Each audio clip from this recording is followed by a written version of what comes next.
Hello, everybody. We're live. We're live from Los Angeles. This is your host, Young Brando. We are going to talk about watches.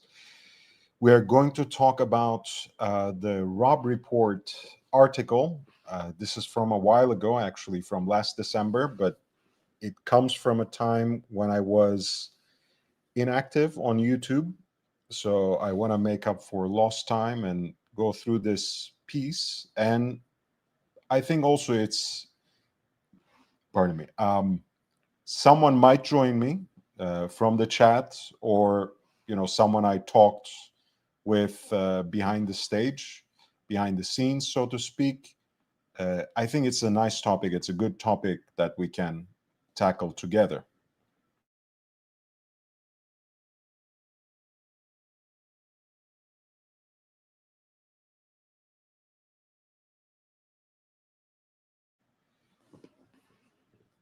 So to give time for that, to see if any one of you wants to join me to talk about this piece. There we go. Here's the link to the original article. I think it's from late December, like it's a post Christmas piece that's a collaboration of many different writers who have in turn also asked a number of collectors, dealers, and other industry insiders, and they came up with like a huge list of 50 greatest watches of all time, which is a gargantuan task. Um, so let's see how they went about it, and let's see what we will get from it. I will warm up my vocal cords, so to speak, by going on Instagram, sharing with you some of the stuff that I have posted there over the last few days. I think a lot has piled up in the recent um, weeks, so I'm not gonna do everything, but I do want to highlight a few pieces. Thank you, Ryan. I appreciate you. Thank you. Nice to see you here. Of course, the fashion weeks are happening back to back. New York Fashion Week, um, Milano Fashion Week, and then the Paris Fashion Week just started. So a lot of interesting material coming through. Launching new collections, fragrances, and whatever else. And a lot of times, of course, people who are involved with these launches and fashion shows are wearing some interesting pieces. In this case, it's a new, relatively new Rolex on Oyster Flex. It's Daytona in 18 karat pink gold with the Sundust dial and bright black chronograph registers. This is Michele Morone. He's a singer and actor, Italian. I mean, obviously, he's a good-looking guy. I can't say anything about that, but his music and his acting is kind of cringe. So those good looks are doing a lot of work for him. But he's the new face of Dolce Gabbana's fragrance for men, Devotion, and he apparently popped up at the Dolce and Gabbana boutique in Milan, where he was wearing this watch. I'm a big fan of the new series. Honestly, I feel like it distills a lot of what made several generations of the Daytona so great. To me, these more slender, slightly more elongated indices are so much better looking. I felt like the 1165 series had them a little bit too stubby for my liking. Of course, I'm nitpicking at a certain level, right? But I do want to elaborate on why I actually prefer this particular piece. I also like the bezel ring. It may well be addressing a technical solution, but I think it looks better. It looks cleaner. And it is most obviously a throwback to such classic hand-wound Daytona references, such as, say, 6241, for example, right? Where they had, in fact, bakelite or plastic, sometimes people simply call it, bezel inserts that went into a ring. And here, throughout the series, now you have that for the ceramic Cerachrome bezels, where they actually sit inside a retainer ring rather than slotting right over the crystal.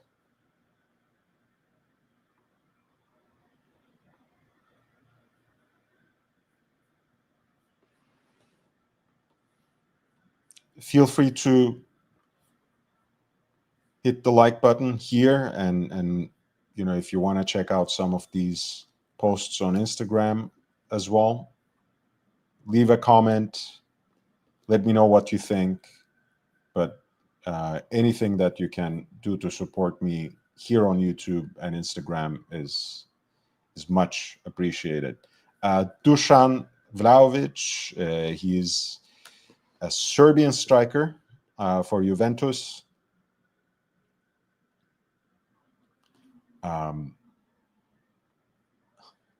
Ryan, sorry, I mean, Michele, if you listen to it on your phone,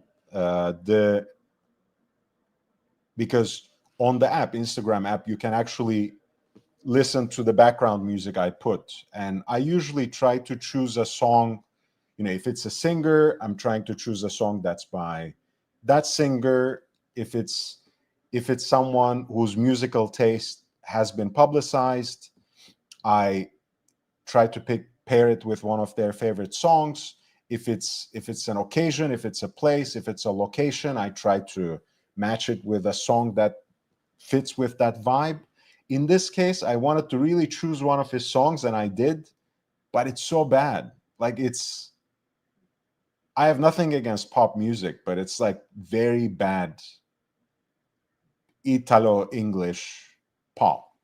It's I don't know how to characterize it, but the guy looks good, so he has gotten as far as his looks can get him. Good luck with the rest. It's not happening, I don't think. So being an ambassador for an eau de parfum is probably much more appropriate. Hey Oz, nice to see you, man. Feel free to jump on because I do really want to do this 50 greatest watches of all time thing, and I will try to be charitable, and I know you won't mince your words, so it would be a good dynamic. I'm also hoping that my friend Dis can jump on as well, because we were talking behind the scenes, but no pressure either way. If no one comes in a little bit, I'll do it myself. Dusan Vlahovic actually loves this reference, the Patek Philippe Perpetual Calendar chronograph 5270, which of course comes in a long line of iconic iterations of the Patek Perp Cal chrono, from the 1518 to 2499, from the 3970 to 5970. Of course, this was the first time that they actually introduced a perpetual calendar chronograph with a movement fully designed, conceived, and manufactured in-house. That was the caliber 29, 535 PS in this case, hand-wound, combining a hand-wound chronograph with a perpetual calendar. The dial layout was a little bit iffy, unsettled, if you want. The first series didn't have any kind of scale, any kind of chronograph scale, right? No tachymeter, no telemeter, no no pulsometer, nothing. The second generation had the tachymeter scale integrated into it, but that ended up kind of giving a chin to the dial, where this pointer date kind of barged into that single scale of seconds and the tachymeter. Here, things are a little bit better because Patek basically separated the tachymeter scale, inscribing it on the periphery, and in a concentric circle, you have the second scale, which still ends up being interrupted at 6 o'clock. But overall, I think third series, what one might call of the 5270, looks so much better. And this just is a beautiful reference. I really like the way they paired it with a matching bracelet. You can call it beads of rice. Patek calls it goutte, as in like, a droplet. And I think the black dial, what they call the sunburst ebony dial, serves as a great contrast to the warmth of the pink gold for the case and the bracelet. So it's a beautiful, beautiful piece. No worries, man. No worries. Thank you. Thank you for being here. In either case, feel free to hit the like button. Dusan Vlahovic, by the way, had worked with Giorgio Armani before. Here he is attending the 50th anniversary Giorgio Armani show. As you know, the designer passed away just a few weeks back. So it was both momentous, but also a mournful occasion. Dusan Vlahovic and the Patek Philippe Perpetual Calendar Chronograph 5270 line 1R.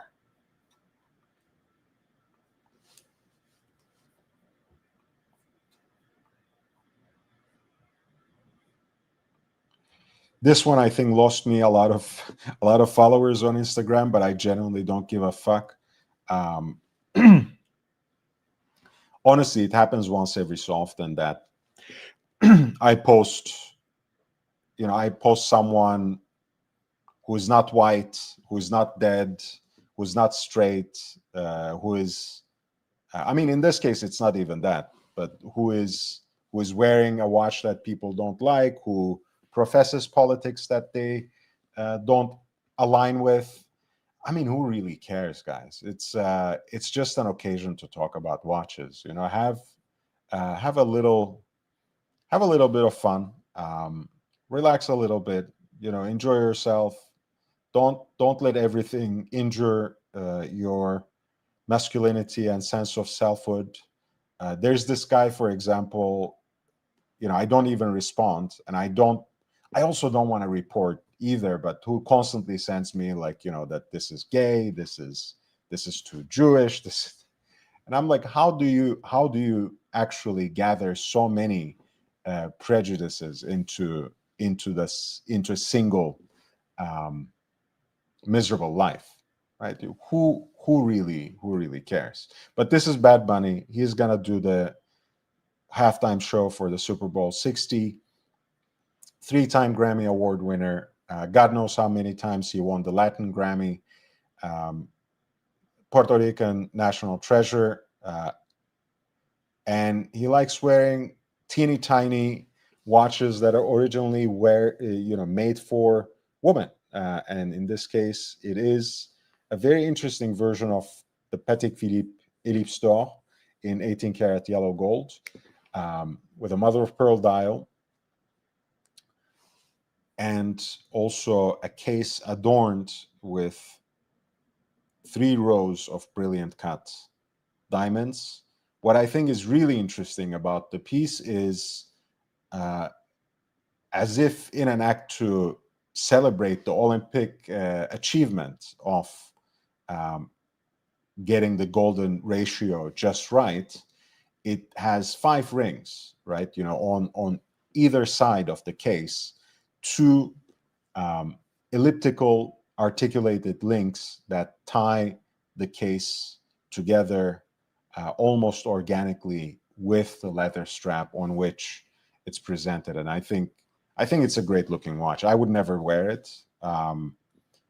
My arms are too hairy to wear watches that are smaller than 34, 33 millimeters maybe. um, and my wrists are too skinny to wear anything much larger than 39, 40. So that's my existential conundrum. But this is Bad Bunny. He doesn't really care too much about those things. And he's wearing a Patek Philippe Ellipse d'Or in 18 karat yellow gold. I believe it's a reference 4831J 010. Well, there you go. Right? James Gandolfini wore small watches. I mean, sure, that's a man's man.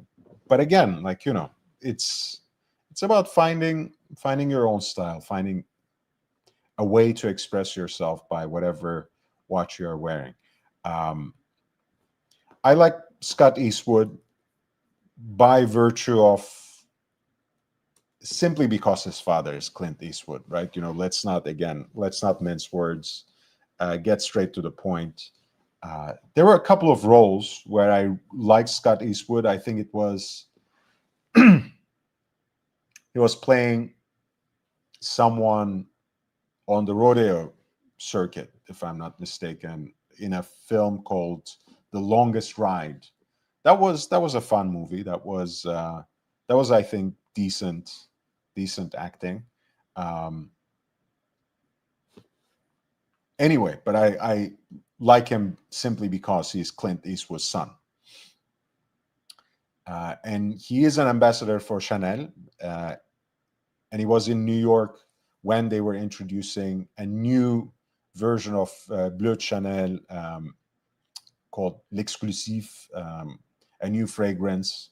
Again, what really interested me was his outfit and the watches. I kind of liked the denim shirts. Maybe, I don't know, maybe the collar, I would have probably popped it up, but then I do that perhaps um, too too often these days. So maybe that's played out. Maybe this is much more mature. Um, and he was wearing actually the blue edition, or should I say the bleu edition of the Monsieur de Chanel, which was introduced almost a decade ago by now in 2016 as the Maison's first watch dedicated to men. And it's a beautiful jump hour watch um, with a retrograde minute hand that travels for 240 degrees, right? An arc of 240 degrees with a seconds subdial in the very middle. The dial is beautifully designed.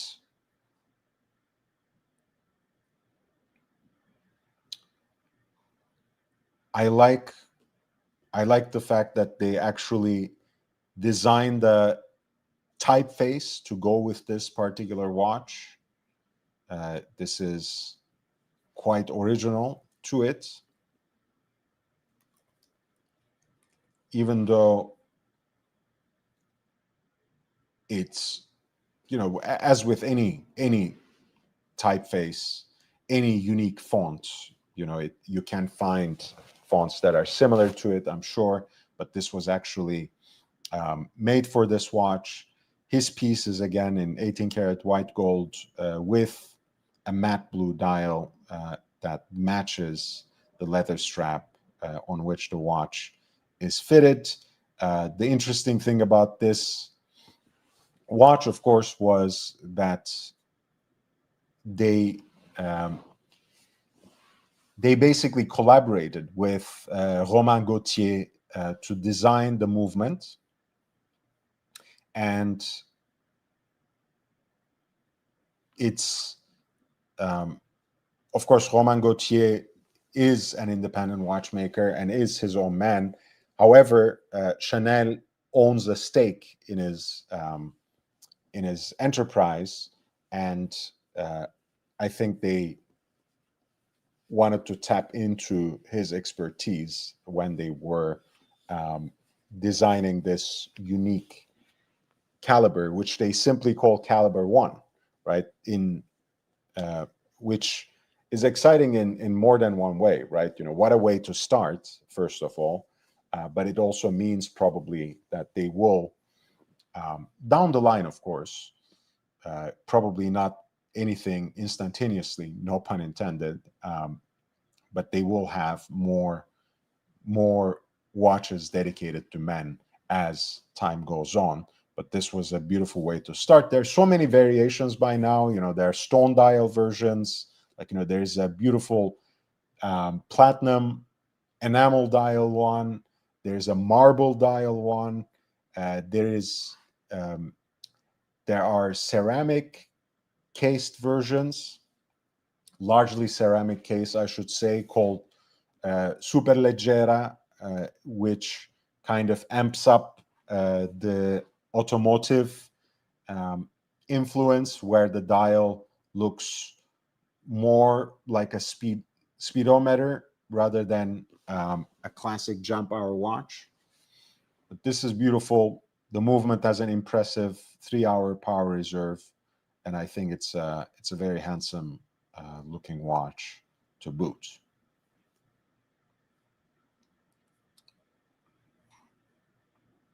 Scott Eastwood wearing the Monsieur de Chanel blue edition.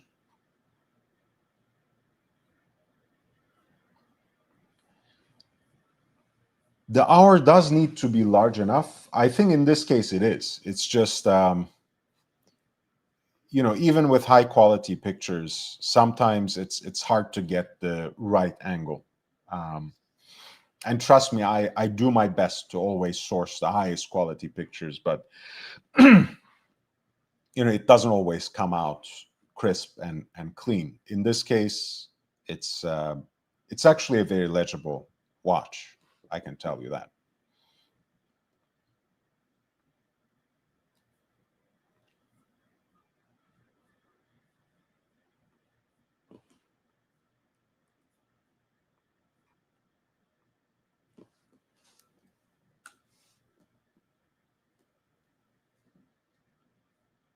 Oh, did I say 3 hours?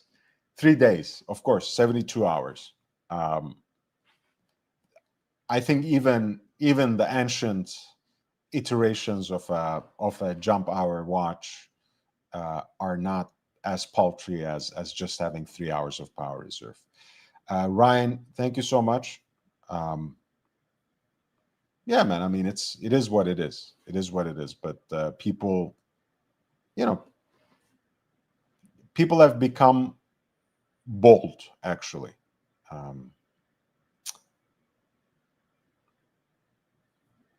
people have become really bold. I don't think anti-Semitism is high right now or it's on the increase. I think it's always been this way. It's just the people who are anti-Semitic, people who are racist, people who are um, homophobic, and whatever else are just emboldened, particularly. But that's especially the case with anti-Semitism right now. People just feel free and entitled to speak up, you know, speak their bigoted minds for the most part. That's the only difference. I think it's always been this way. Alexis McAllister, um, great midfielder for both his home nation, Argentina, and for Liverpool. I don't think people have imagined that he would um, pick up his game so many levels when he was signed by Liverpool some years back. But he has been extremely consistent and one of their most important and industrious resources in the midfield. And he's wearing my favorite Nautilus of all time. In fact, this is the Nautilus Perpetual Calendar, reference 5740 line 1G, rendered in 18 karat white gold. This was the first time that Patek Philippe presented the prestige complication in the sporty case of the 1976 Gérard Genta design. Pardon me. And since it is powered by the famous microrotor caliber 240, the case of the 5740 is basically only a smidgen thicker than the time and date jumbo versions of the watch, whether we're talking about the 5711A or 5811G. I mean, obviously, in both cases, it's 5711 line 1A and line 1G, but you get my point.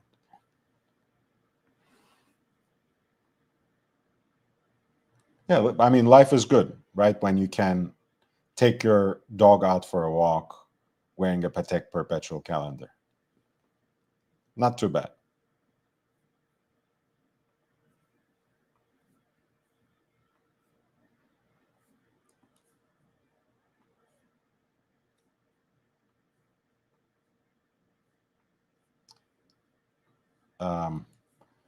I started doing, I don't know, by the way, welcome everybody. I see suddenly the numbers rising, so please hit the like button. My channel on YouTube is so small that every single like, every additional subscription, everything, anything and everything makes a difference. So please help me out with that. On Instagram, I started also a while ago, slowly but surely,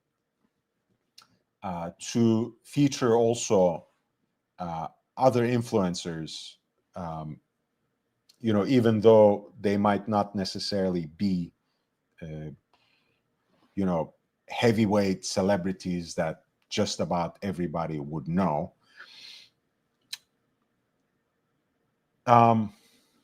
It's a way of obviously trying to attract more followers, a broader audience, cast the net as wide as I can, but the standards still remain the same, right? I need to find a watch that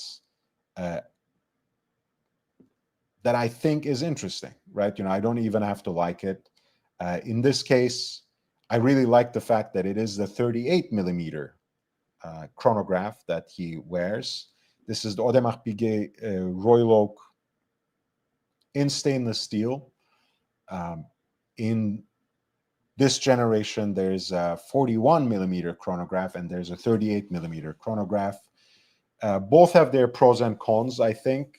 If you want, obviously, the latest movement technology, the flyback functionality, a beefier, heftier watch, obviously you will go with the 41 millimeter. If you want something that is more compact, you'll go for this. And it's, again, there's nothing wrong with the movement in this case. It is caliber 2385. It's based on the classic Frédéric Piguet 1185 movement, which has been the base of generations, so many different generations of AP and Vacheron automatic chronographs, especially, but also Blancpain and others. So it's not like you are really lacking in this particular case. The only thing that slightly bothers me about the chronograph that Gstaad guy is wearing here is the placement of the date window, right? At least in the full-size version, in the 41 millimeter version, that date window is right in the middle, dab smack in the middle of 4 and 5. Here, it's a little bit slanted, so that bothers me a little bit, but maybe you don't have the same level of OCD, so it won't bother you nearly in the same way.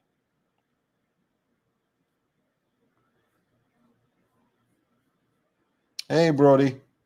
Thank you so much, man. It means a lot. By the way, guys, I do have a very humble goal of 5 super chats like Brody's, 4.99 or more.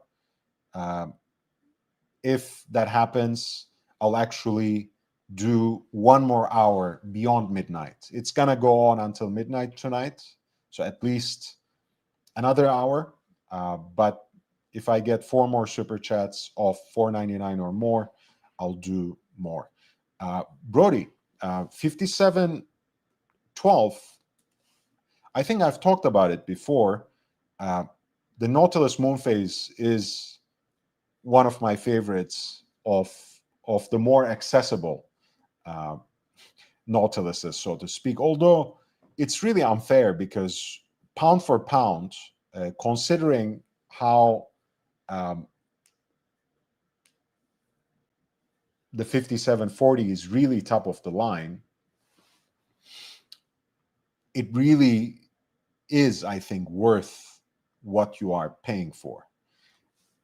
That being said, I've always been a huge fan of the asymmetric dial when it comes to the 5712 and 3712 before it.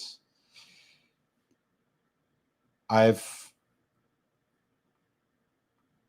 I haven't checked the prices for a while, and since it's been discontinued, it kind of scares me. Yeah, it's almost hit 6 figures. Um,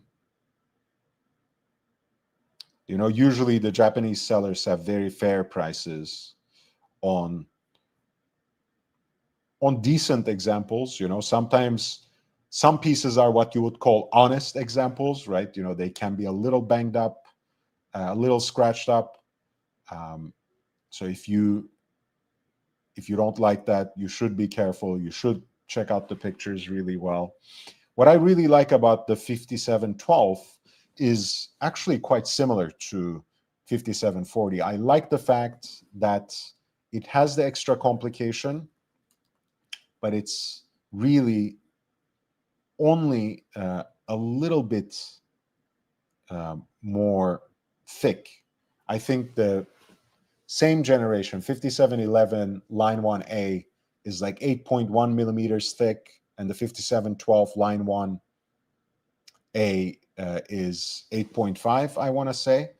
I like the fact that it remains still true to those sleek, slim, extra thin uh, properties of the original design.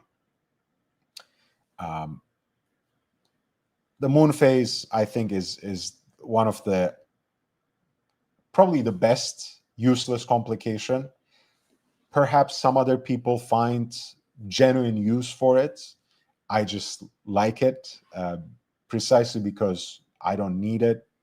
Um, to a certain extent, yes, for certain days of the week, days of the year, I do follow lunar calendar, but it's not something that I don't really live in lunar cycles. I'm not really interested in closely tracking it during the year, but I really like seeing it um, on the dial of a watch, on the face of a watch.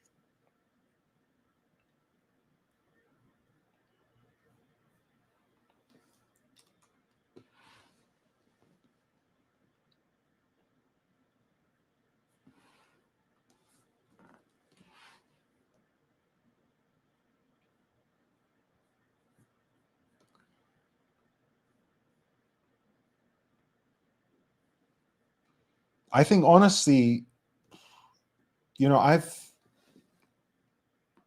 again, I don't have a case against it, but I've never been a huge fan of the pink gold versions of the Nautilus. When it comes to vintage examples, I like yellow gold. When it comes to modern pieces, as rare as it is, platinum, white gold, anything white metal, um, it's more appealing to me. But again, I'm talking as someone who doesn't really appreciate Nautilus as a design all that much. So it's too soft, too rounded, too wide for me. But the fuller the dial gets, the better I like it, and that's one of the reasons why I appreciate the 5712 and 5740 a little more than just the time and date jumbo versions. So I do prefer the stainless steel over pink gold in this case, most certainly. I uh, I like the micro rotor movement. That whole lineage of the caliber 240 fascinates me. Although I think, again, for the new generation, if they're going to introduce an entirely new collection on the 50th anniversary, I do expect them to innovate just a little bit, maybe use a newer micro rotor movement on these kinds of complications. Um, you know, Freshen up things a little bit. But when it comes to these models, I like it. I'm very happy with it. I love how these pieces wear, right? I don't really like how it looks on my wrist. Again, as someone who doesn't really like the design, but I like how they wear. The thicker they get, the farther away I want them from me. I like Jarajanta's designs keeping onto this slim profile.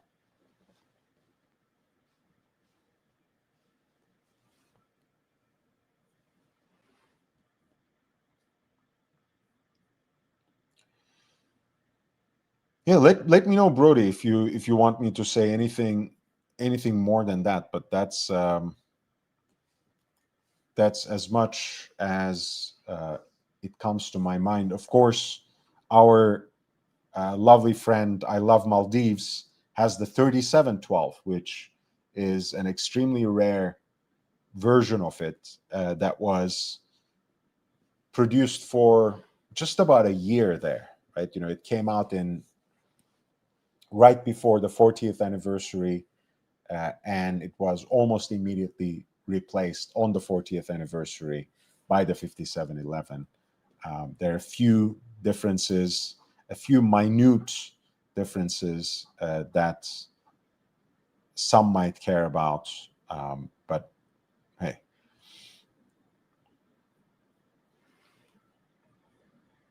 Seth Rogen apparently is going to be playing a small but important role, small but significant role in the new season of Nobody Wants This. Um, he his character's name is Rabbi Neil. He appears like for a second in the trailer, and he's credited in the episode and appears in this photograph as well. But there's not much that we can tell about him, about his backstory. All we can say is that he is someone who enjoys his luxury, both quiet and loud, and with a certain rugged touch. He's wearing here a double RL indigo patchwork cardigan in cotton linen, and Richard Mille, the RM 1103, which is um, a flyback chronograph and annual calendar in one. It has the Grand Date at 12 o'clock. At 4:30, it actually has the month. So those two combined gives you a very nice annual calendar that needs only a single correction per year, since it can't distinguish the short month from the rest. So only at the end of February or for March 1st. full 60 minutes countdown timer at 9 o'clock, 12-hour totalizer at 6, and continuous running seconds at 3. Of course, the dial itself is open worked, so essentially you get a view of their movements, RMAC or RMAC3, which is actually made by Vaucher. It's an automatic movement made by Vaucher for Richard Mille with Dubois Deprat chronograph module on top.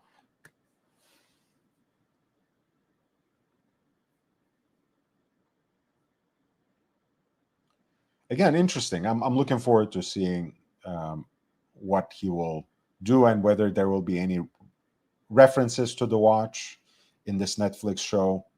So,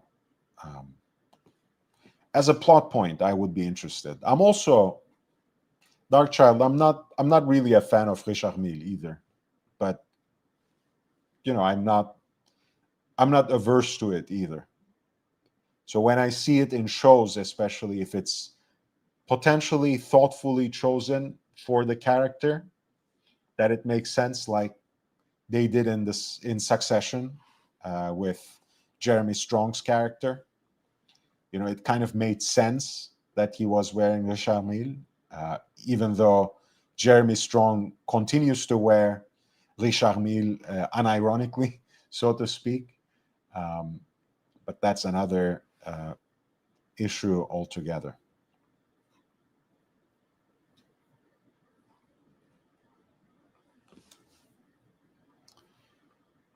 All right, please hit the like button while you're at it. The final watch, 2 directorial grades, the final watch from Instagram, I should say. We're going to jump on the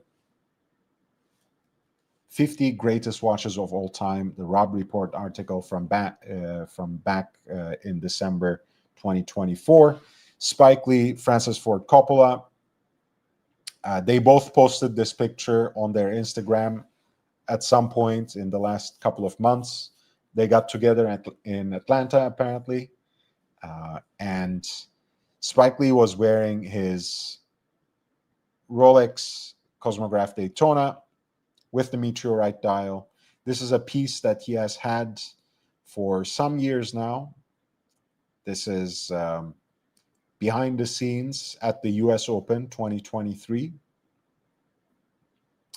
And here he is wearing the same watch just a few weeks back, or perhaps earlier in the summer. It's just that's when he had posted it in 18 karat yellow gold on the Oyster Flex bracelet with the meteorite dial. That would make it the 116518 LN 0076.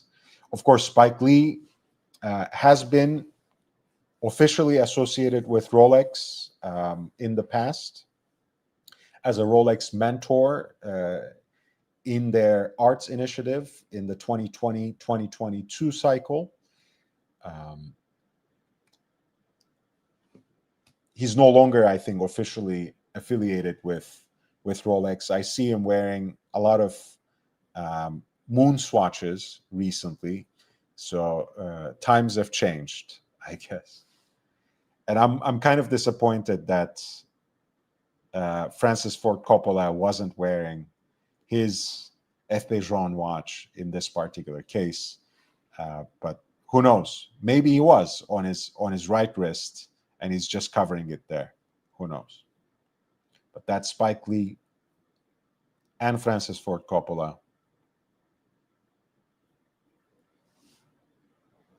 And Spike Lee's yellow gold Rolex Daytona on Oyster Flex.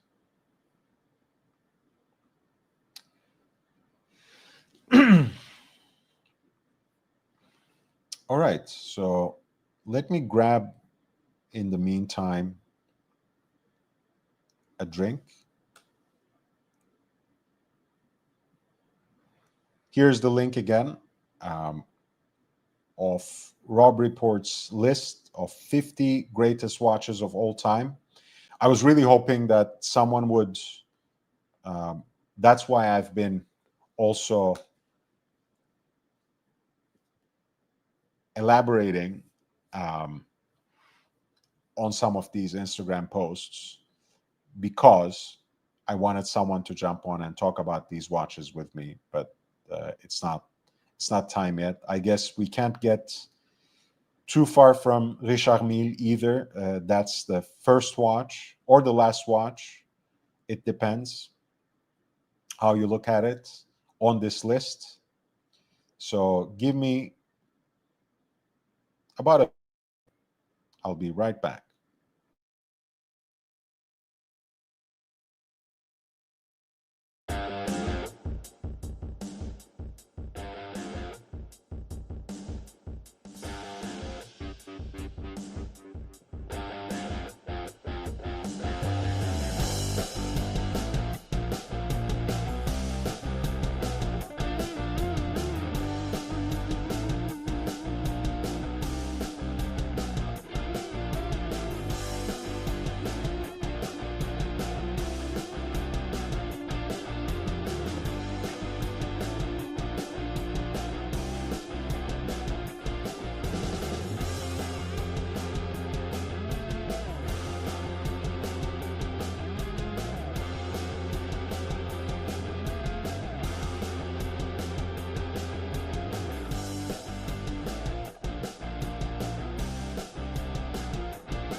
All right, we are back, and we are talking about the 50 greatest watches of all time. And at number 50, Robb Report has the Richard Mille 6702. Um, Honestly, of all the models they have, this is probably one of my favorites. It's a very sporty watch. It has their classic tonneau case shape that has been slightly revised, if not altogether reimagined. Um, they use either carbon cases for these models or quartz cases for different kinds of colors, even a mix of colors, as you can see here.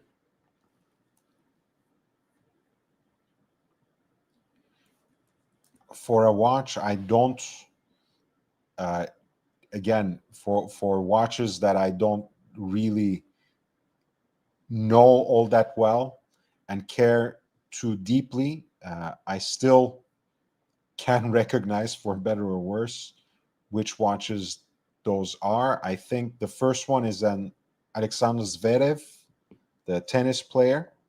That's the version dedicated to him. And I guess you are recognizing the colors of the German flag by and large. They use both the case and the strap, as well as the accents on the dial, including the hand painted bridges to drive home those details. The watch, by the way, is altogether 32 grams, including that elastic comfort strap, which apparently is the lightest that Richard Mille ever produced. So it's ultra lightweight, um, very wearable, quite thin for Richard Mille pieces, especially. The one in the middle is Wade van Niekerk, who is a South African athlete. I don't actually remember his sport, so you'll have to indulge me there.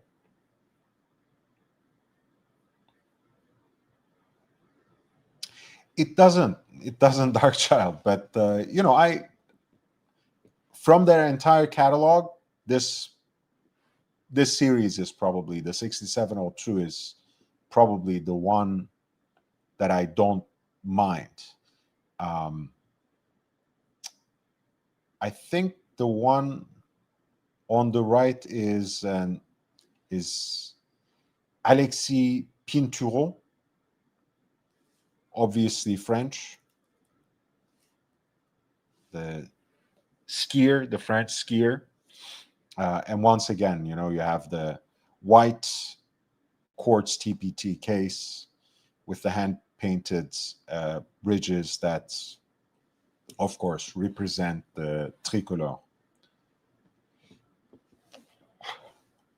Pardon me. That was number 50. Oh, we have even more here. Again, this is Wayne van Niekerk, and the other one is Mu'taz Bersham, the Qatari high jumper. And again, you'll see the white and burgundy details both on the case and the hand-painted bridges of the open-worked dial.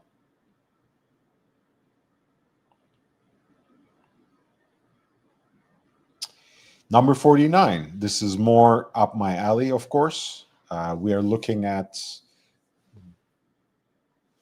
the Patek Philippe 5370,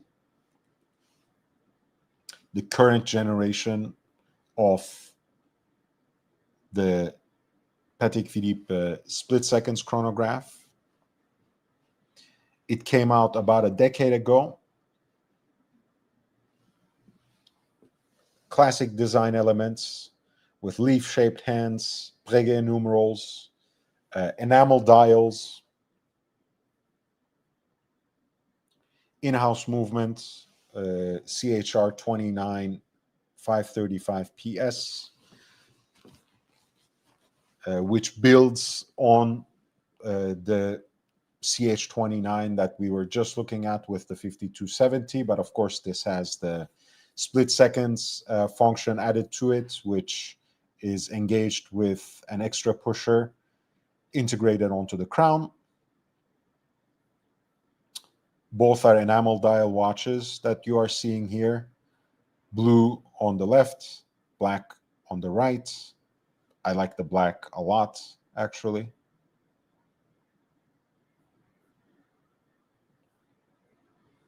And of course, classic 2-register chronograph look.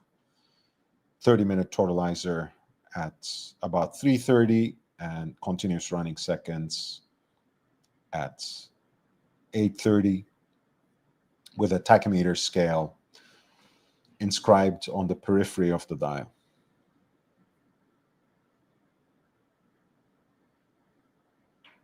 Number 48, George Daniels Millennium.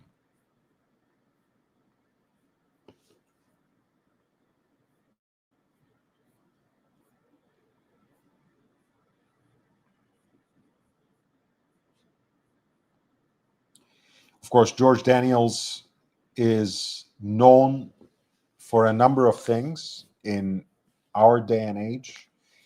Perhaps first, as someone who has literally written the book on truly independent watchmaking, right? Where a single watchmaker builds a watch all by himself from scratch. He has, in fact, developed a whole method around it and presented it in his book that is still used as a resource. The book is simply called Watchmaking. Quite interesting, great book. He has also written a history of significant Breguet pieces called The Art of Breguet.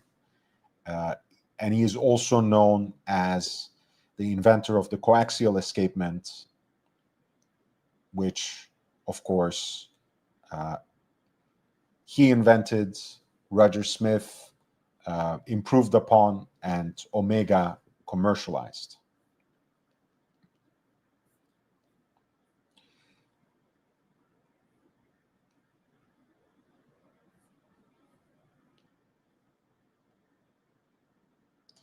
The Millennium, obviously, as you can guess from the name, was a watch developed by George Daniels to celebrate the dawn of a new millennium.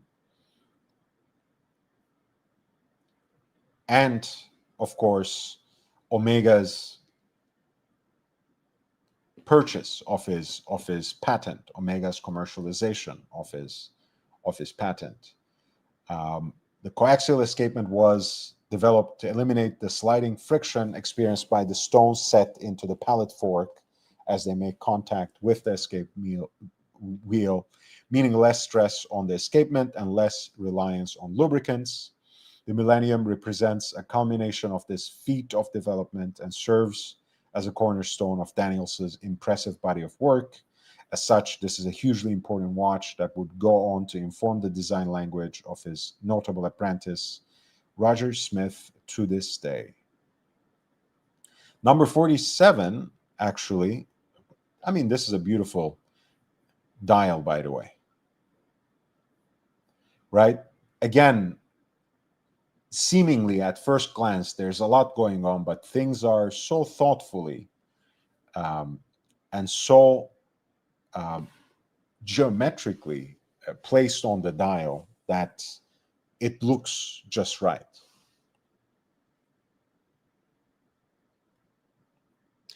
Number 47 is, by the way, one of my favorite watches of all time. This is the Audemars Piguet reference 5516 perpetual calendar.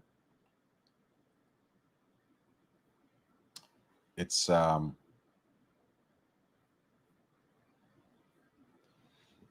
have the AP book on their complicated watches of the 20th century, and it's a beautiful book. And you might find in my copy that the pages that depict the 5516 might be stuck together, because this is a watch that I'm really passionate about. While 1955 may seem a little late to the game for a perpetual calendar, it was the 5516 that first included a leap year indication in a wristwatch.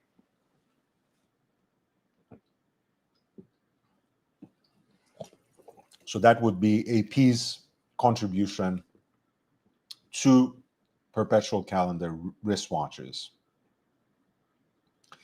The 5516 dates to a time when Audemars Piguet was still operating in a traditional manner, which was largely disrupted when the Royal Oak came out in 1972.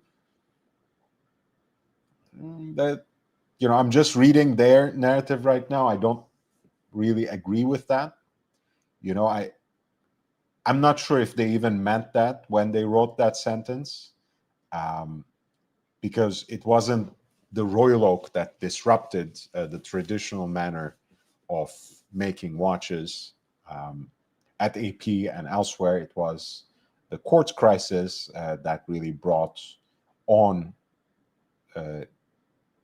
this disruption more than anything.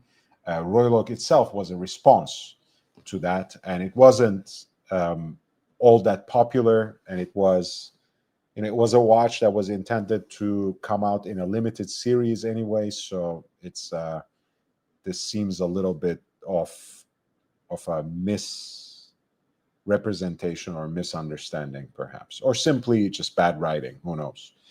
Today, it's rare to find AP making such traditionally styled watches, and the 5516 is a reminder of why Audemars Piguet earned a place in the so-called Holy Trinity of Swiss watchmakers. I feel like this is written by someone who is strongly biased against Audemars Piguet. I'm sure it's one of those people who keep saying that AP is a one-watch brand.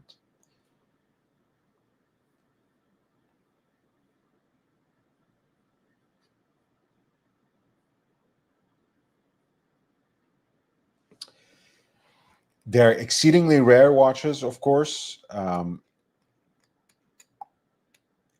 I think, has about four examples in their own museum, anyways. So um, it's very rare. It's very rare that they come up for sale on public auctions. And here they note back in 2014, Christie sold an example for $545,000, and in 2017, an example from Patrick Getrede's one of a kind collection was sold by Philips in Hong Kong for 675,000 US dollars. Next piece is also a beautiful calendar watch with a moon phase indicator, not a perpetual calendar, but a very interesting and aesthetically pleasing watch. This is the Stelline version. The word means little stars in Italian, and um, it obviously refers to the hour markers that decorate the dial.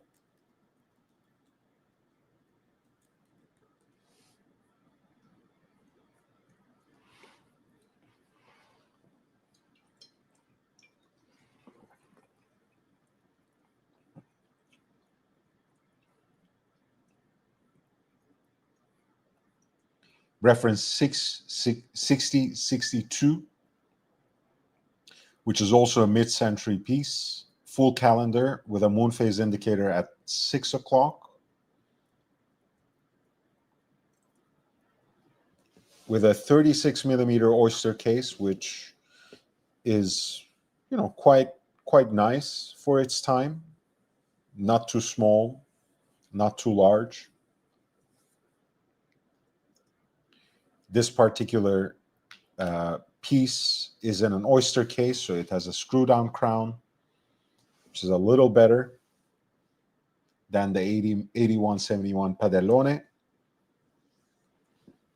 Beautiful pieces. Nick Cage used to have one, which I shared on my Instagram. I don't know if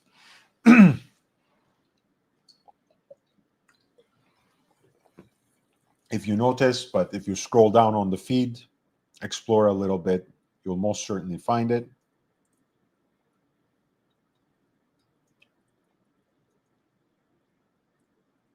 I think these pieces are interesting, both in stainless steel and pink gold. And those are the two variations. Not to mention, of course, the dial variations as well. Some of them have the Arabic numerals at 3 o'clock and 9 o'clock. Some others have a pyramidal, kind of like a conical hour markers as well. Very interesting pieces overall. Very beautiful in a way that strikes us as quite unusual from Rolex looking back. But of course, they have been known to experiment once every so often. I think that spirit is coming back as well. The next reference is the Padellone that we were just talking about, the 8171. This, in terms of the complications, is very similar to the 6062 because it is a triple calendar with a moon phase indicator. But the case is very different. The Padellone, the big frying pan, so to speak, comes in a larger 38 millimeter case with kind of elongated lugs that are attached to the mid case, which is very different from the oyster case of the 6062.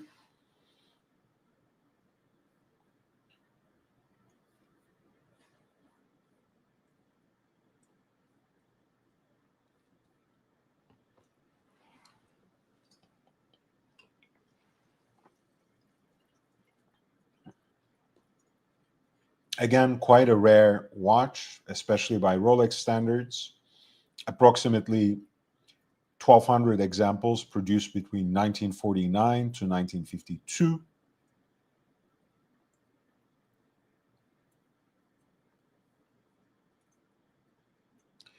Next piece might strike you as an oddball of sorts.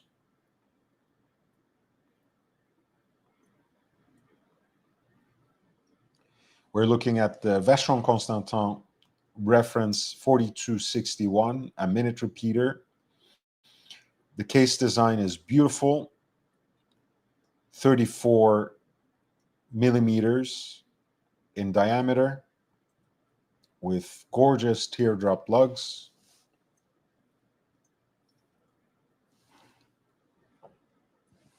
Pardon me, which makes it very compact and wearable for a minute repeater.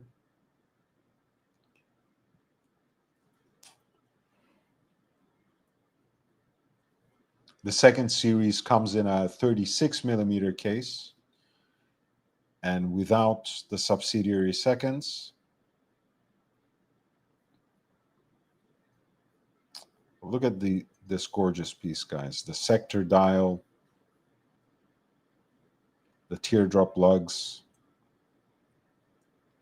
the slide for the chiming function on the left flank of the case.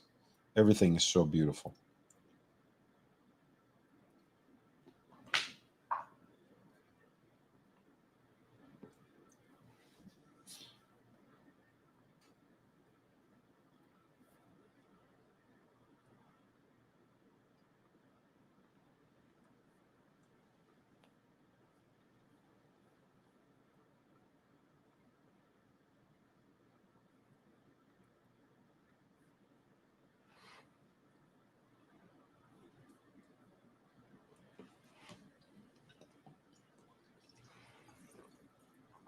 Another mid-century watch, a prestige complication, quite rare.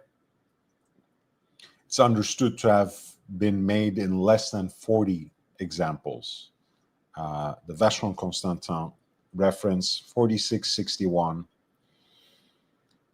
yellow gold, pink gold, and more rarely in platinum with a variety of dial colors and designs.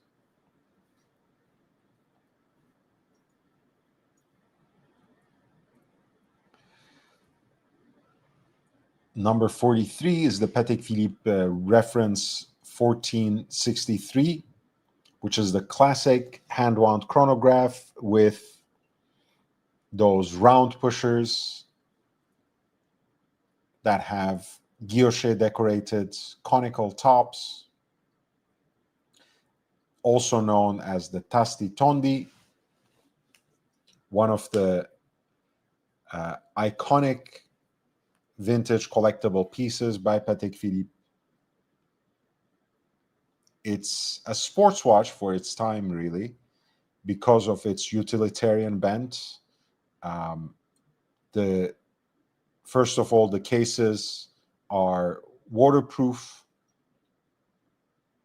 made by François Bourgel.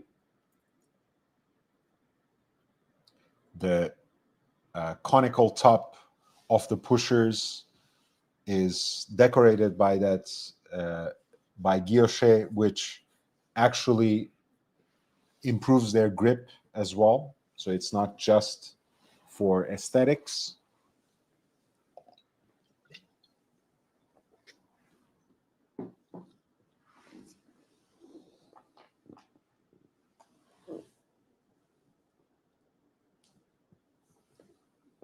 And these pieces were largely made in yellow gold, but can also be found in pink gold and stainless steel as well. Look at those gorgeous Breguet numerals.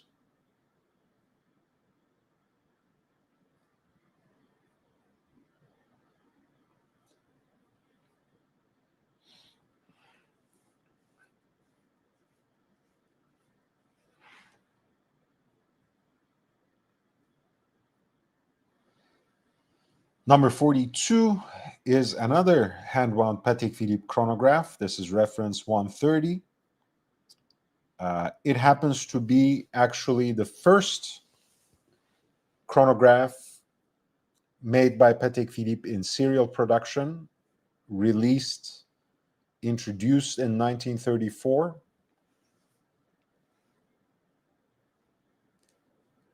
Again, it has many different variants, but not more than 1,500 examples altogether. 33 millimeter cases with some built on the base of a Piguet movement, but largely with modified hand-wound calibers from Valjoux, specifically caliber 13-130.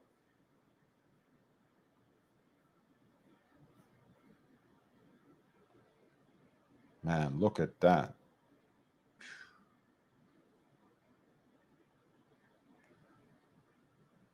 Look at that two-tone silver gray sector dial. Man.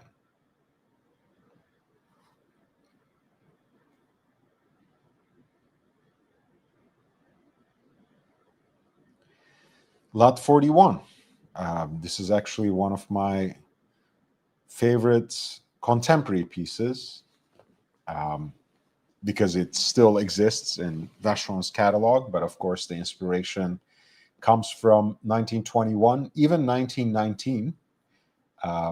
We are talking about the Vacheron Constantin Historique American 1921.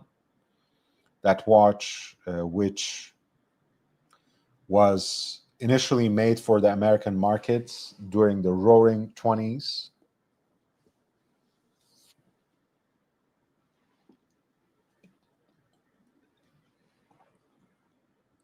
With its cushion case, its slanted dial layout,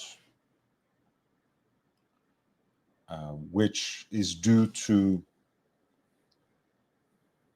a unique placement of the crown as well. Or rather, again, this has been contested in the past, but the dial layout as well as the placement of the crown is really to make the watch more utilitarian as a driving watch. The crown is at the top right corner of the square case, which in the modern line comes either in 36.5 millimeters or a full 40.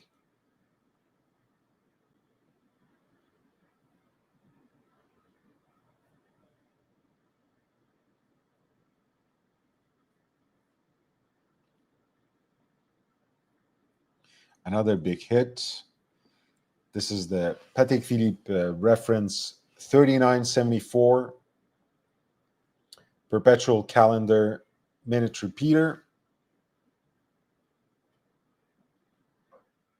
The year 1989 was a big one for the Swiss watch industry. Not only did it mark Patek Philippe's 150th anniversary, but it is also generally regarded as the start of the mechanical watchmaking renaissance.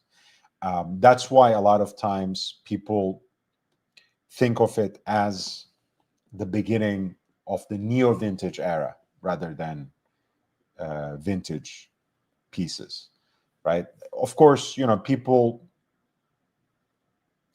have a very loose definition of vintage, right? You can go for what antique dealers use, which is anything older than 20 years. You can base it simply on aesthetics, the case proportions, the production methods, the modern methods of design, whether it's computer-aided design technologies, the mass introduction of CNC machines, elements such as, unexpiring uh, luminous material, sapphire crystals, so on and so forth. All of that may mark the new era of watchmaking, and a lot of people see the year 1989 as a threshold for that, especially for Patek Philippe, because obviously some of these developments, like using sapphire crystals uh, for watches, using computer-aided design technology, uh, more machined elements. Some of these, of course, came before '89, but anyway, when it comes to Patek, that's a good um, milestone year to take. Reference 3974 is a grand complication housed in a 36 millimeter case, either in gold or platinum. Self-winding movements, which has the functions of a perpetual calendar, minute repeater, as well as indications for 24 hours, the leap year, and the moon, the phases of the moon.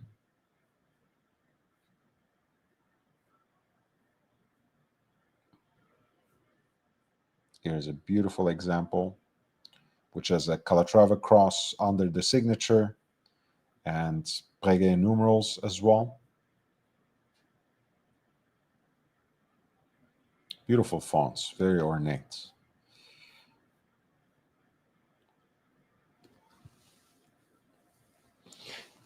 The cases of these pieces are perhaps one of the most iconic parts, made by the late Jean-Pierre Hagman, or Hagman. Um, the reference was discontinued in year 2000, which makes things a little more dramatic, perhaps. Altogether, no more than 160 units.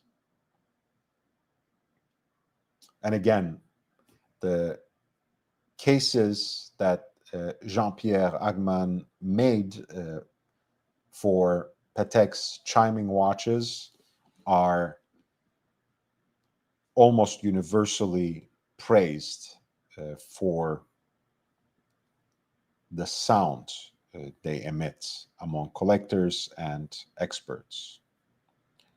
Lot 39 is the Ulysse Nardin Freak.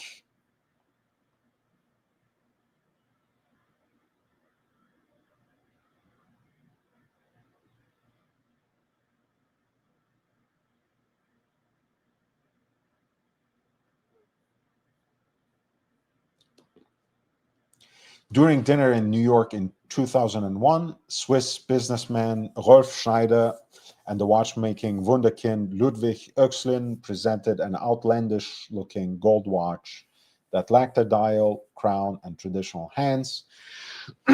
Instead, it indicated the time with an enormous minute hand that also doubled as the movement, or rather, a movement that doubled as an enormous minute hand, and a rotating main plate that serves as the hour hand. To set the time, you simply turn the bezel.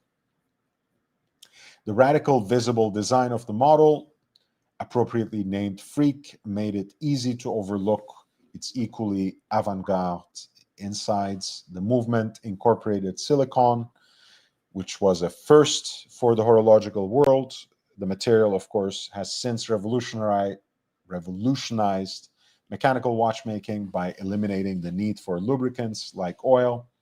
Obviously, it's also important that it's opened in a major way the path to amagnetic movements, right? Not just anti-magnetic or more resistant to magnetism, but amagnetic altogether. And obviously, even though you can't trace everything back to the Freak as a design, it certainly, exploded all kinds of barriers and freed up people's minds in terms of this postmodern era of watchmaking, right? It's hard to imagine an alternate universe where the Ulysse Nardin freak doesn't exist, and the MBNFs, the Uhrwerks of this world do, right? It's certainly very important in commercializing and really inserting into the mainstream that sort of futuristic watch design that also um, was on the forefront of technical innovation. Lot 38, not Lot 30. We talk so much about auctions, I keep saying lot. Number 38 is the Philippe Dufort Simplicity. It's on the other end of the spectrum, so to speak, as a watch compared to the Ulysse Nardin Freak, but not, perhaps even more influential, because this is where it started basically for the whole litmus test for independent watchmakers, where they all have to have a very successful time only, quote unquote, entry level model to appeal to collectors, especially in the initial stage of their development before they really make their name.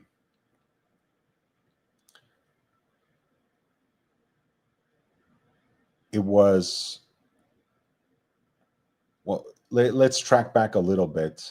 Philippe Dufort was mostly known for making complicated pieces for big brands, like the Grand Sonnerie pieces that he made for Audemars Piguet are very important in the recent history of watchmaking. But in 2000, he came up with the Simplicity, which quite literally means what it says.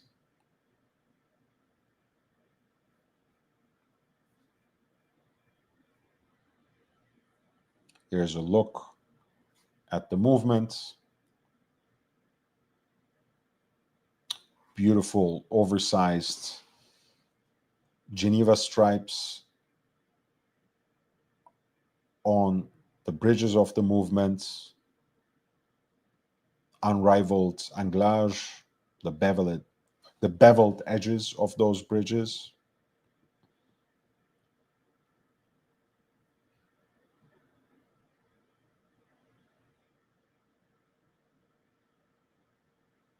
The Simplicity is available in 37 millimeter and 34 millimeter versions, and they are incredibly valuable on the auction market simply because they are practically impossible to get at this point in time. I don't even know if a wait list exists anymore. It must be an impossibly long one. By the way, I would appreciate it if you guys would hit the like button if you haven't already. If you followed the link from Instagram, please subscribe here. These live shows are almost a daily occurrence here, and I'm trying to really enlarge, broaden the spectrum of content, which is something you may have realized. I'm uploading different kinds of videos, shorts, stuff that's still long form, but is a little less unwieldy than 2-3 hour live streams. And also, we are going to have different kinds of conversations, different kinds of content. We are making a return to movie reviews, which is a project that I do with my friend Dis. We're going to talk about one battle after another. Tomorrow night, I will schedule the stream basically as soon as I'm done with this one. So please hit hit the like button if you appreciate that. If you want to support the channel in other ways, I outline some possibilities in the video description. But of course, you can always use the options that YouTube gives you, a super chat, a comment after the live stream ends in the form of a super thanks. And if you get a membership for yourself or gift memberships to others, that's also a great way to support the channel. And it will, all of this will, of course, return back to you as quality and quantity of content, but memberships specifically give you access to an exclusive archive of content, and they're a great way to support the channel in this sustainable manner. Lot 37 is a watch that divides opinion, but that I'm a big fan of again. This was initially a collaboration between the American designer Jeff Barnes and the iconic independent watchmaker Vianney Alter. It is from a series that Vianney Alter calls Futur Antérieur. It's like a future that is imagined from the viewpoint of a past that has never been, a retrofuturistic aesthetic, a steampunk aesthetic that people sometimes call it. A very unusual layout and a very original case construction. It looks like some sort of device contraption that belongs to submarine from an alternate universe. The perpetual calendar movement inside the case is built on the base of a Lemania 8810 Ebosch.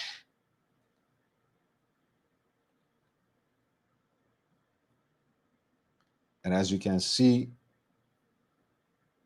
the functions of the watch are divided into 4 subdials of unequal size.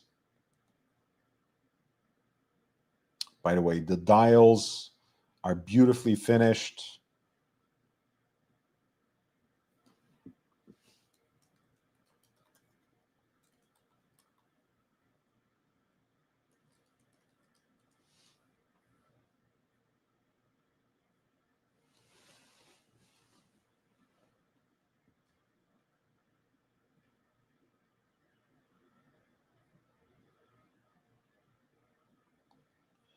I believe the pink gold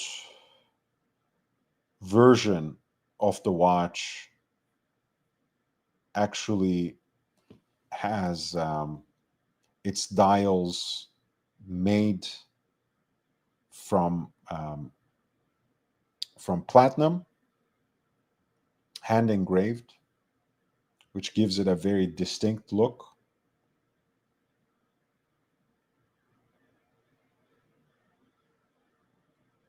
And then filled with lacquer.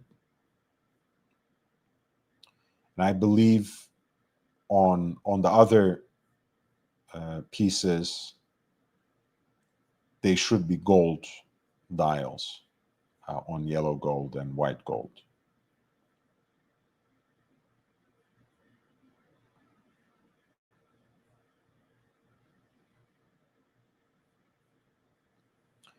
You have the hour and minutes, you have the day of the week, you have the date, and then you have the month, which wraps itself around an indicator for the leap year.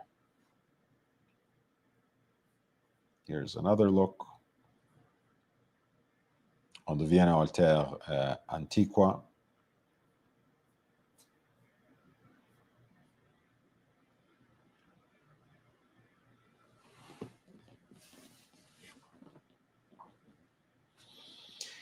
Elisabeth Deur says about this watch, every independent watchmaker brings something new to the table as a rule, but which ones led the way with groundbreaking ideas, technology, and design? This too is likely a matter of taste, though I think few would dispute Vienna Altair as one of the clear leaders of the genre. Number 36 is the Breitling Navitimer. Like many other famous tool watches, the Breitling Navitimer was the product of a specific request or problem. In this case, the U.S. Aircraft Owners and Pilots Association, AOPA, approached company scion Willy Breitling and asked them for a unique chronograph for its members. The oversized 41mm wristwatch that he delivered would come to define the pilot's watch genre for generations, offering a 30 minutes totalizer, 12-hour counter, and running seconds registers in a triple subdial format. The Navitimer's dial was printed with the logarithmic slide rule scales and paired with a rotating bezel. Using this unique combination of features, pilots could compute airspeed, fuel consumption, distance traveled, unit conversions, and more, all the while measuring the elapsed time with a convenient, luminous, wrist-worn instrument. While the original 1952 Navitimer was only available to AOPA members, subsequent versions of the watch were commercially made available from 1956 onward and given the reference number 806, which is one of my favorite variations, especially with the twin jet logo. A myriad of successor versions followed from the early 1960s forward, including a Panda dial version, the reverse Panda dial, they want to say, with white subdials, the twin jet logo versions with serrated rather than beaded bezels, automatic versions, oversized 48mm versions with date windows, and more. These days, it can be had in standard vintage-inspired versions, dainty time-only versions, which is, I've never understood why there's a line of Tag Heuer Carreras that are not chronographs, a whole line of Breitling Navitimers that are not chronographs. It's so strange. Seen on the wrists of jazz great Miles Davis, Formula One legend Jim Clark, and Mercury astronaut Scott Carpenter, the Navitimer is a veritable legend of tool watchdom and remains required wearing for any serious collector. This is the Cosmonaut with the 24-hour dial, a special request by Scott Carpenter.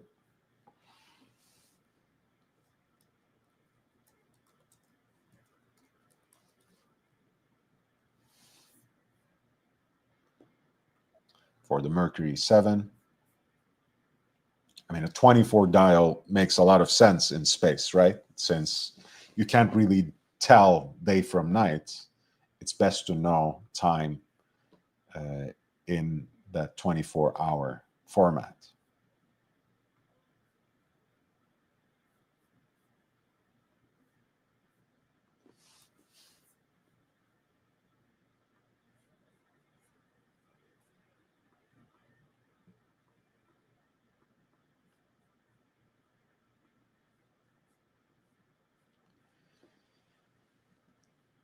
Lot 35 is the MB&F Legacy machine. Of course, this is not a single watch, but a whole line of watches. Still important, though, especially because MB&F started its life as a brand, as a sort of, as an horological hub of sorts, a lab of sorts, with the more unconventional horological machines. But the legacy machines soon entered the fold, even as they preserved some of the retrofuturistic design ideas.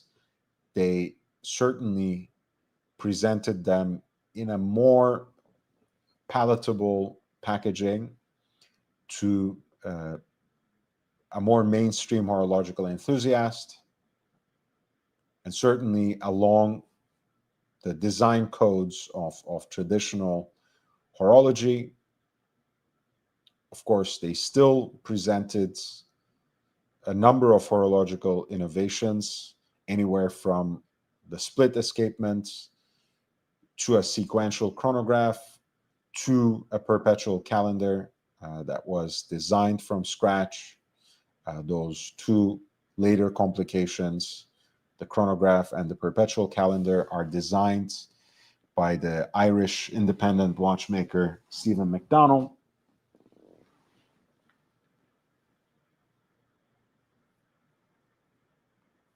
Really beautiful pieces, innovative and original, both at the level of aesthetics and on techniques. Max Büsser and Friends, legacy machines.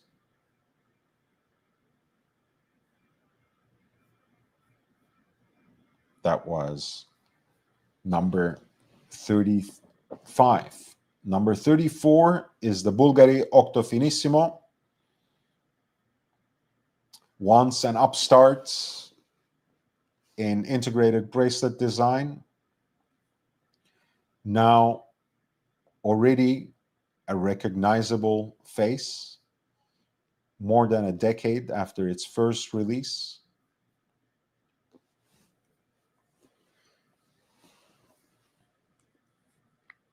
An original reinterpretation of the octagonal design that was left to Bulgari by Jaraganta, Fabrizio Bonamassa Stigliani,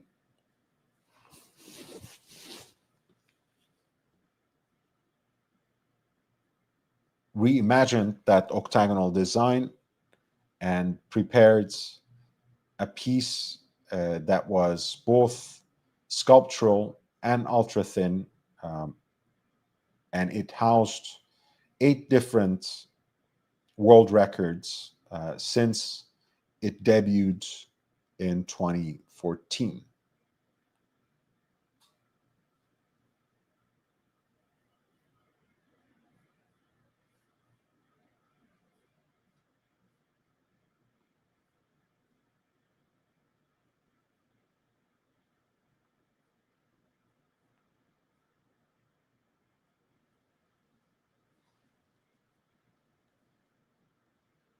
Number 33 is the Piaget Polo, which came out in 1979. That's why its revival is called the Polo 1979. A solid gold bracelet watch that soon came to epitomize the opulence and excess of the coming decade. Powered by a slender quartz movement, the model, available in both his and her sizes in round and square case shapes, was distinguished by the polished gadrons, a Piaget trademark.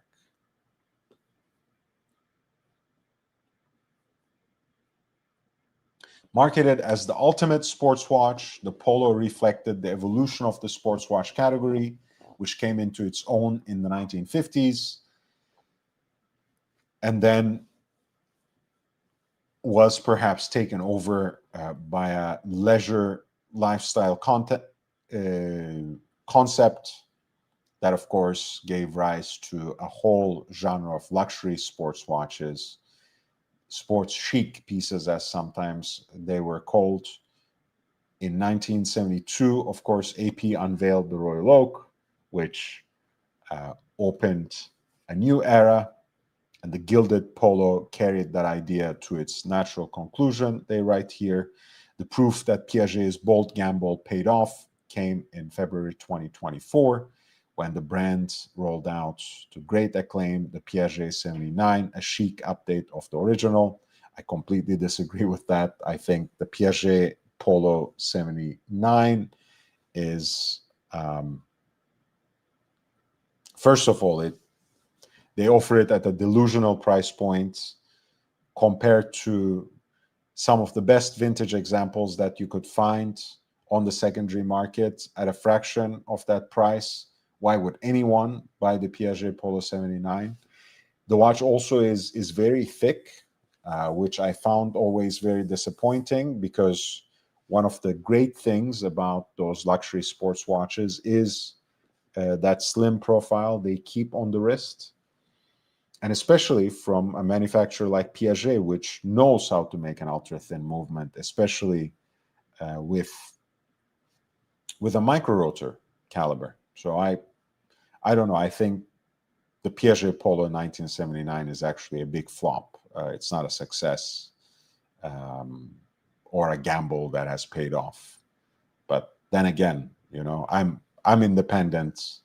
They're a luxury journal whose primary purpose is to sell more and more and more.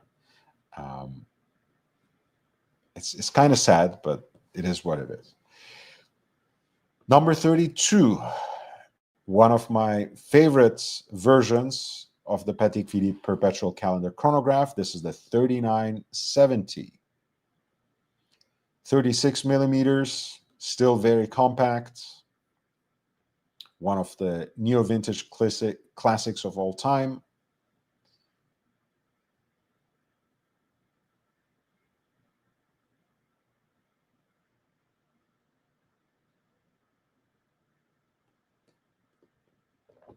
It uses the hand-wound Lemania chronograph movement, the CH27, as its base for this modern Perpetual Calendar chronograph piece.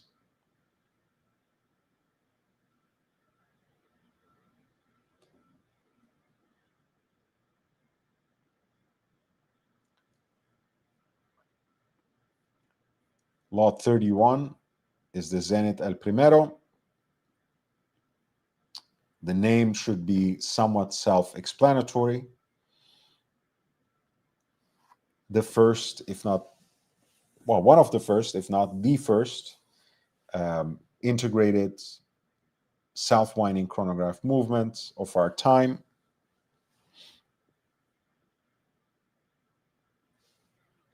It was also a high-frequency movement, right, with 36,000 vibrations per hour.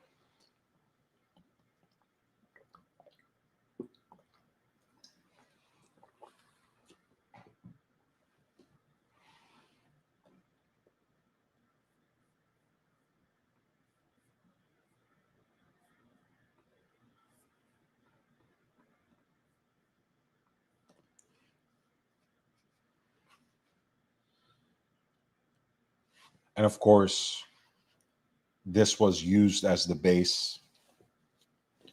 The movement, the El Primero movement, the caliber 400, was used as a base for many other chronographs. Abel used them, Parmigiani Fleurier used them, Daniel Roth used them, Rolex used them for the Daytona between 1988 and year 2000, among so many others.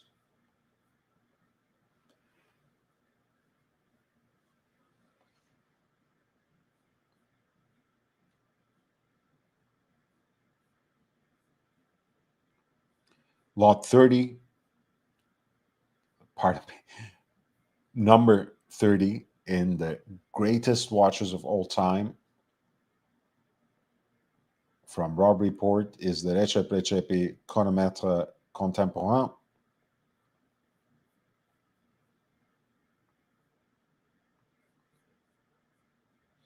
In 2018, 5 years after founding his Geneva atelier Acrivia, the celebrated independent watchmaker Recep Recepi introduced the Chronomètre Contemporain, the first watch to bear his name on the dial, a time-only watch displaying hours, minutes, and seconds.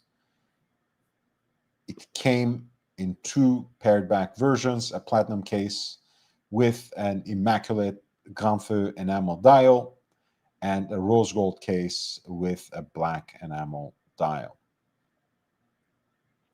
Lauded for its simple yet distinctive aesthetics, the piece won the Men's Watch Prize at the Grand Prix d'Horlogerie de Genève in 2018. But there was substance behind the style, the movement. The caliber RR01 is pleasingly symmetrical, a Recepi signature. What's more, it was developed and assembled entirely in-house using the finest finishing techniques such as anglage in a rounded Bombay style, Côte de Genève on the movement plates, and perlage on the base plates, all, of course, classic techniques that are used in a very elevated manner, of course, in Recepi's atelier. All highly sought after second series introduced in 2022 underscored the degree to which chronomètre contemporain was a turning point for the hot young maker. Before the model came out, he was a promising contender on the indie watchmaking scene. After he was king, of course, this is all a play on the spelling of his name that starts with Rex, of course, which very much sounds like the Latin words for king.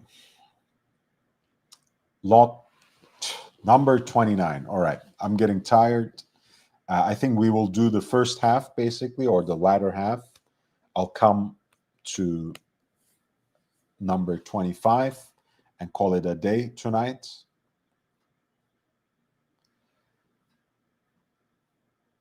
The Tourbillon Souverain, as you guys know, I like it enough that I dedicated a whole episode of the Rares references and auction results to this. It is the very first episode, but I'm going to send you a link to the entire playlist if you want to peruse it in your own time. Please hit the like button in the meantime. Watches made by the revered French maker François-Paul Jean have a distinct look and feel. The 1999 Tourbillon Souverain, first model sold by his eponymous firm, founded that same year, helped define the Jean aesthetic. Elegant, tradition-bound, and recognizable from across the room. Produced until 2003, the 38mm dress watch features such quintessential FP Jean elements as a crown with a rope-like pattern, a vintage typeface, elaborate dial, silvered subdials, guilloche work, and of course his motto, Invenit et fecit, Latin for invented and made, on the bottom of the dial. The Tourbillon Souverain's most appealing incarnation may well be the Souscription model with the yellow gold dial plate. Produced on commission in 1990 in just 20 examples, the watch was sold to buyers before it was manufactured, based on the subscription model that Jean borrowed from the master watchmaker Abraham Louis Breguet. At the time, the strategy helped the fledgling watchmaker to get his business off the ground. A quarter of a century later, the model is a striking reminder of why Mr. Jean is so revered. Number 28 is Philippe Dufort, Grande et Petite Sonnerie.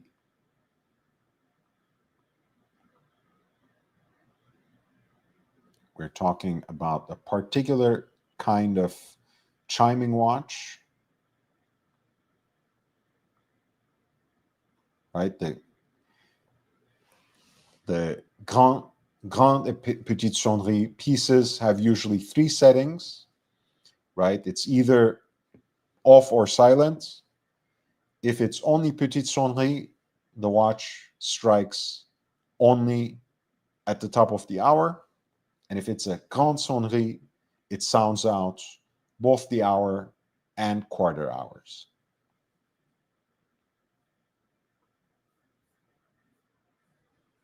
Here's a look at the Philippe Dufort grande sonnerie movement.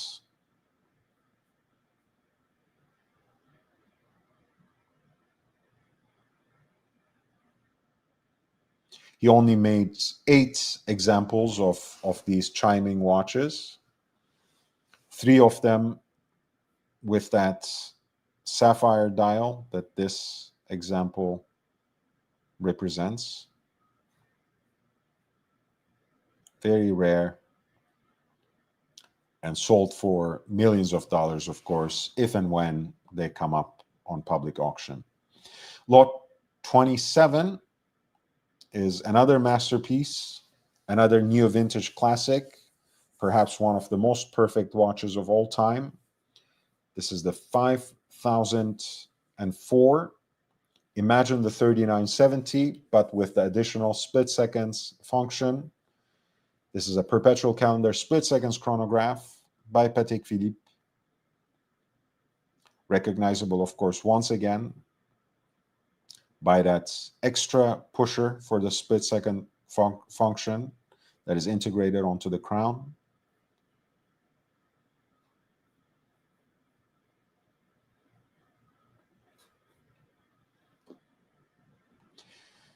It came out in 1996.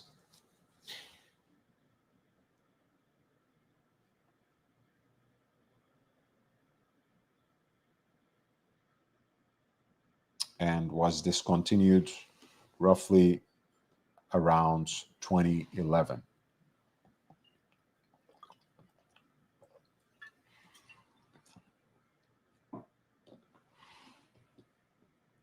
Again, what is impressive here is the miniaturization, is the ability to perfectly execute all the functions of these complications in the compact 36 millimeter case of this wristwatch.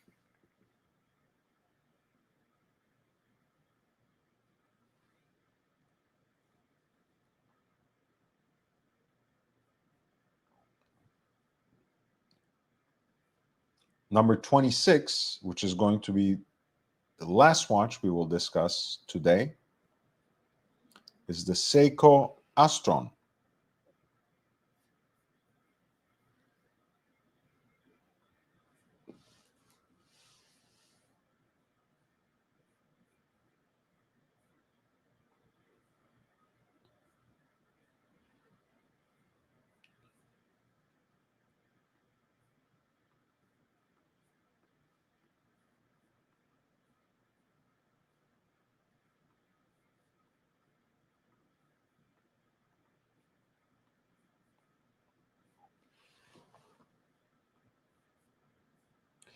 Most wouldn't consider today's Seiko Astron a luxury watch, but when the Japanese company released it in 1969 as the first quartz oscillating electronic watch to the market, it cost as much as a mid-sized Japanese sedan.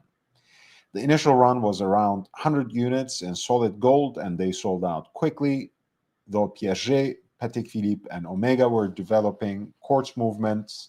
Through the 1960s, the Swiss simply didn't get their act together in time to compete with Seiko, which is very important, right? You know, one imagines what would have happened if the Swiss had gotten there first. I'm not sure if it would have been better for the world of luxury watches, for Swiss-made mechanical watches at the very least. I don't think it would have been good if the Swiss were at the forefront of developing quartz movements and if they had beaten Seiko to the punch. The Astron effectively kicked off what people now call the quartz crisis, a period during the 1970s that saw around 1,000 Swiss watch companies go belly up and the industry's workforce shrink from 90,000 to below 30,000 by the end of the decade. While it may be easy to write off the Astron as merely a technological leap, the original models were rather avant-garde in form and crafted from solid gold with the handmade traditions of Japan.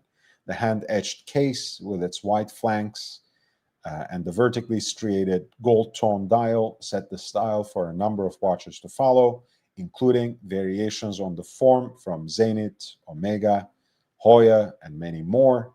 The originals are rare and expensive and don't come up for sale often. Meanwhile, 50th anniversary edition of 2019 has already fetched as much as $36,000 on the secondary market. Pardon me. It would be wrong to remember the early Astron as only a disruptive watch.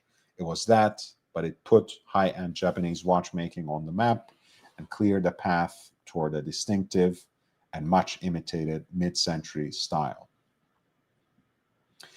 William Messena says the Astron was the watch that started the wave of democratization of watchmaking. The first quartz wristwatch is somewhat forgotten, but yet is a major influence in the Hall of Fame of wristwatches.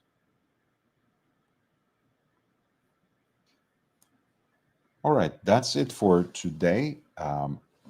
Thank you again for everything. Please hit the like button on your way out if you want to support the channel. There's still a little bit of time. Please feel free to send in any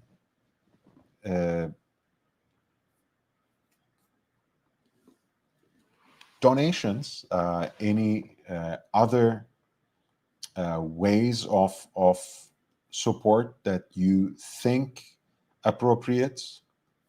I would really, really appreciate that. Again, I outlined those ways in the video description. And of course, you can always send a super chat here. If you have any last minute questions, any last minute requests, anything watch related, please don't hesitate. Otherwise, in just the next few minutes, I will wrap up.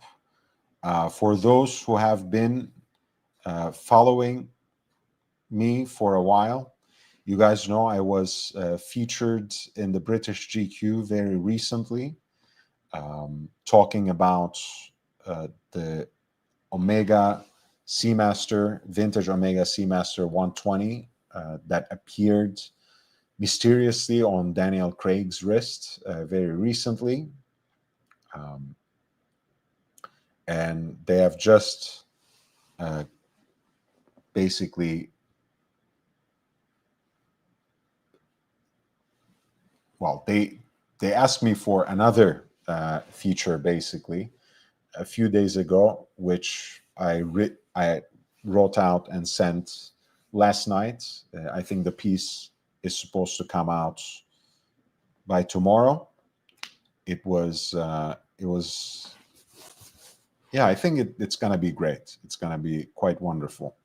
Hey, Patek Chris, I'm just about wrapping up. Unless you have a last minute question, I'd be more than happy to entertain a super chat before I close. I would really appreciate it also, simply as a form of support, but I am getting ready. Yeah, let me show you, Ryan.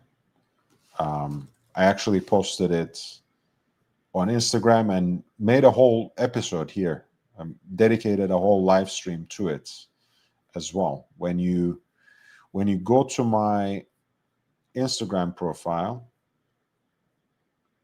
you'll see a section up here,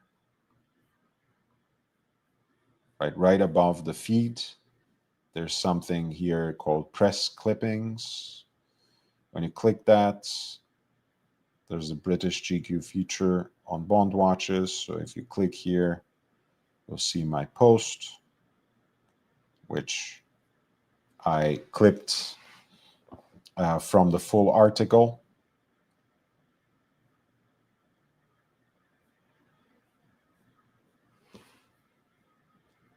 I'll share the direct link there.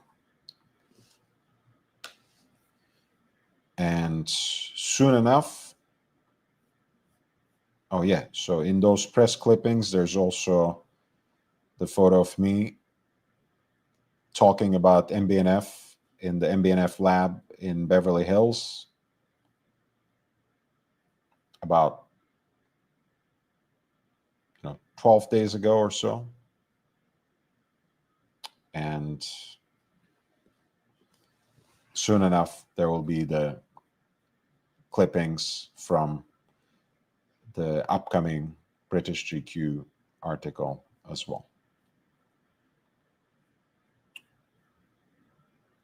So anyway, if you would like to keep abreast of those developments as well, feel free to follow me on Instagram. And I post daily, and I post twice daily, actually, on Instagram. So that's always a good way to see what I'm up to. Even though I bring a lot of that up here as well and unpack it in different ways. So not to worry if you don't use Instagram or if you are not active at all. That's not a problem. Thank you so much, Brian. I really appreciate you. Thank you for this show of support for the whole night, really, both being in the chat. You're a member and you have contributed twice today, $1.99. Congratulations. Much peace and continued success. Thank you so much. Same to you. And thank you, Brody, to you as well for your super chat. I will sign off. I'm going to post the next live stream tomorrow. I'm going to kind of do a warm-up show around 9 p.m. my time.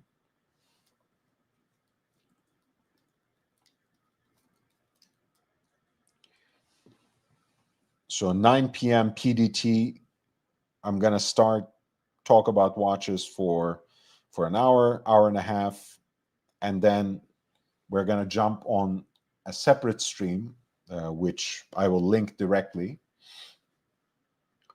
And this and I are going to talk about one battle after another, which is Paul Thomas Anderson's new movie that stars Leonardo DiCaprio in the lead role, but also has great performances by Sean Penn, Tiana Taylor, Regina Hall, Chase Infinity, among others. It's really a fantastic movie, and I find myself really inspired to talk about it. You'll figure out that I also had an ulterior motive or an extra motivation, an added motivation to go and see the movie. I will reveal that tomorrow, just to put that as a teaser out there. But keep that in mind. Give us some of your time. I think we will basically have 60 minutes to talk about the movie in the same way we have done with Scarface. I do really want to bring back this series, and it's fantastic to do that with this. I think, ideally I would like to do it on a regular basis, whether it's some of the new movies that I'm interested in talking about, or stuff that's what some of the cult classics, just like Scarface. We also wanted to talk about Pulp Fiction at a certain point. Maybe we'll do that as well, but let's start tomorrow with one battle after another, and we'll go from there. All right. So until then, until the next one, stay safe, stay healthy, wear and enjoy your watches. I'll see you on the other side. Bye.